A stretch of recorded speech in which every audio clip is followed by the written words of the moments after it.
मंदिर जाते हैं जी और मंदिर में अपनी तरफ से तो पूजा करते हैं, भगवान की भक्ति करते हैं, लेकिन मंदिर में कई हमारे ऐसे आचरण हो जाते हैं जी जो पाप की श्रेणी में आती है, ऐसा वेद शास्त्रों में कहा गया है। जी तो मैं ये बात आप सभी दर्शकों को, आदरणीय धीरेन्द्र प्रताप सिंह जी जो हमारे धर्म शास्त्रों के ज्ञाता हैं, इनसे चाहूंगा कि ये बात स्पष्ट करें कि मंदिर कैसे जाना चाहिए, मंदिर में कैसे आचरण करना चाहिए, कौन से हमारे काम मंदिर में जाने के कारण जाने के बाद भी पाप की श्रेणी में आ जाते हैं और हमें पाप में ले जाते हैं। कृपया आप लोगों के कल्याण के लिए ये बात बताएं। आदरणीय वेदांती जी, आपको और आपके टीवी के समस्त लोगों को मेरा प्रणाम। अत्यधिक महत्वपूर्ण विषय आपने उठाया है जो सामान्य जन की जानकारी में ना होने के कारण वो धर्म से च्युत हो जाते हैं। बिल्कुल। इसलिए इसके विषय में सबसे पहले मैं ये बता देना चाहता हूँ कि यह पद्म पुराण के पाताल खंड में श्लोक संख्या 36 से 44 के मध्य में वर्णित है। बहुत सुंदर प्रमाण दिया और मैं उस पद्म पुराण के उस भाग को पढ़ के आपका आदेश बता। पुरतो वासुदेवस्य न स्वभागवता कलौ या नैवाया दुकर्म निर्वाह या नवाम भगवते ग्रहे देवोत्सवेखु सेवा च अप्रमाणामस्तदग्रतः अक्षुष्टे चैव च शौचे भगवद्वदनादिकमः एक हस्त प्रणामश्च तत्पुरुषस्तात् प्रदक्षिणां पाद प्रसारण चाग्रे तथा पर्यांक सेवनम शयनम भक्षणम चापि मिथ्या भाषणमेव च उज्जैर्भाखामिथै जल्पौ रोदनानि च विग्रह निग्रहानुग्रहो चैव स्त्रीखु सकुत भाषणम कंबलावरणम चैव परनिंदा परस्तुतिः अश्लील भाषण चैव अधो वायु विमोक्षणम सक्तौ गौणापि चास्यापि निवेद्या भक्षणम तत्कालोद्भवान् च फलादीनाम् अर्पणम विनियुक्ता विशिष्टम प्रदानम व्यंजनस्य स्पष्टीकृत्य आसनम चैव परनिंदा परिस्तुति गुरौ मौनम निज स्तोत्रम देवता निंदनम तथा अपराध तथा विस्मय द्वेषत्पर कीर्तिता। ये 32 अपराध बताए गए हैं जो इस श्लोक में वर्णित है।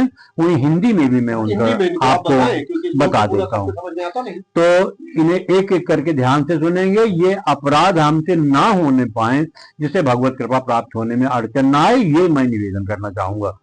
पहला है भगवान के मंदिर में जूते खड़ाऊ पहनकर अथवा सवारी में चढ़कर जाना।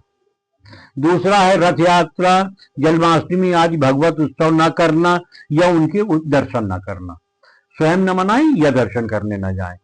तीसरा है भगवान के सामने जाकर प्रणाम न करना, ऐसा करना पाप है, ये पाप करना, ऐसा यदि हम करते हैं ये अपराध है, देवता के प्रति अपराध है और उस अपराध का दंड मिलेगा। मतलब ऐसा नहीं करना चाहिए, नहीं करना चाहिए। अपराध शब्द ही शास्त्र में कहा गया है और अपराध का दंड मिलता है, अर्थात ये कृत्य करने के बाद ईश्वर की ओर से हमें दंड प्राप्त होता है, इसलिए ये नहीं करना चाहिए। चौथा है अशुद्ध अवस्था में भगवान के दर्शन करना, एक हाथ से प्रणाम करना, भगवान के सामने ही एक स्थान पर खड़े खड़े परिक्रमा करना। प्रायः वृद्धावस्था या कोई ऐसा कारण है कि यदि आप चल के परिक्रमा नहीं कर सकते तो अलग बात है। आजकल सुविधा के दृष्टिकोण से लोग एक जगह ही खड़े होकर के परिक्रमा कर लेते हैं, ये पूर्णतः वर्जित है। भगवान के आगे पैर फैलाकर बैठना, भगवान को के सामने पलंग या खाट पर बैठना, भगवान के सामने सोना, भगवान के सामने खाना, भगवान के सामने झूठ बोलना, भगवान के सामने जोर जोर से बोलना, परस्पर बातचीत करना, रोना चिल्लाना, झगड़ा करना, भगवान के सामने किसी को पीड़ा देना, भगवान के सामने किसी पर अनुग्रह करना। अनुग्रह करना भी वर्जित है, क्योंकि अनुग्रह का अधिकार सिर्फ भगवान के सामने तो भगवान, और यदि भगवान के सामने आप अनुग्रह करने लगे तो आप ईश्वर की शक्ति को ललकार रहे हैं। भगवान के सामने स्त्रियों से राग पूर्वक बातें करना, भगवान के सामने कंबल ओढ़ना, भगवान के सामने दूसरे की निंदा करना, भगवान के सामने दूसरे की स्तुति करना, भगवान के सामने अश्लील शब्द या गाली बोलना, भगवान के सामने अधो वायु का त्याग करना, शक्ति रहते हुए भी गौण उपचारों से पूजा करना, अर्थात सामग्री में कटौती करना यदि समर्थ है तो यह अपराध है। भगवान को भोग लगाए बिना ही कोई वस्तु खाना पीना, ऋतुफल भगवान को अर्पित करने के पहले स्वयं खाना, उपयोग लाने से बचे हुए शाक फल आदि भगवान के लिए अर्पित करना, भगवान के श्री विग्रह को पीठ देकर बैठना, भगवान के सामने दूसरे किसी को प्रणाम करना। यहाँ पर गुरु के लिए केवल अनुमति है कि ईश्वर के रहते हुए आपके गुरु यदि पधारते हैं तो आप प्रणाम कर सकते हैं, और किसी को प्रणाम करने की आवश्यकता नहीं है।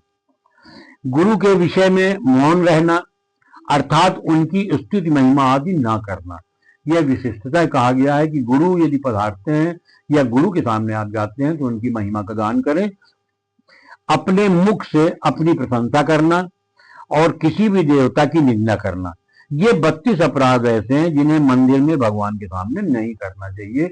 ये अपराध की श्रेणी में आते हैं और अपराध सदैव दंडनीय होता है। इसलिए हम ईश्वर के दंड से बचने के लिए मंदिर में या पूजा स्थल में इन कृत्यों को नहीं करना चाहिए। वेदांती जी, यही निवेदन था। आप सभी लोग इन बातों का ध्यान रखें तो आपका कल्याण होगा और ईश्वर अपराध से बचेंगे। जय श्री राम। नमस्कार।